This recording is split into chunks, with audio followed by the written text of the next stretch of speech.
Nagbabala po ang transport group na Manibela na magsasagawa sila ng 3 araw na transport strike mula Agosto 14 hanggang August 14 to August 16. Sa susunod na linggo, kung hindi daw pakikinggan ng Pangulo ang kanilang panawagan na payagan ng mga traditional na jeepney na magpatuloy sa operasyon.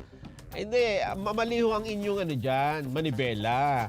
Pwede naman talagang bumiyahe ang traditional jeep. Nililito nyo yung publiko eh.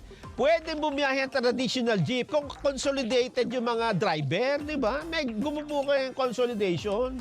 Yun ang ayaw nyo eh. Hampasin ko kayo ng Manibela. Talaga naman matatandaan na nung Miyerkules nanindigan ang Pangulo na sinusuportahan nito ang Public Transport Modernization Program sa kabila ng Senate Resolution na nananawagan ng suspension nito. Hinihimo ko ng Senate Resolution number 1096 na nilagdaan ng 22 senador na pansamantalang suspindihin ang implementasyon ng Transport Modernization Program. Niloloko niyo yung bayan Manibela Oo. Alam niyo, unang-una, hindi naman talaga bawal bumiyahe pa yung modern jeep, di ba? Kung ang grupo ay naka-consolidate, di ba? Ang bawal, hindi kayo nag-consolidate kahit ano pang sasakyan nyo. Hindi kayo sumusunod, di ba? Tapos gusto nyo ang sumunod sa inyo ang gobyerno. Pangalawa, niloloko nyo ang tao Transport strike, bawal na nga kayong bumiyahe.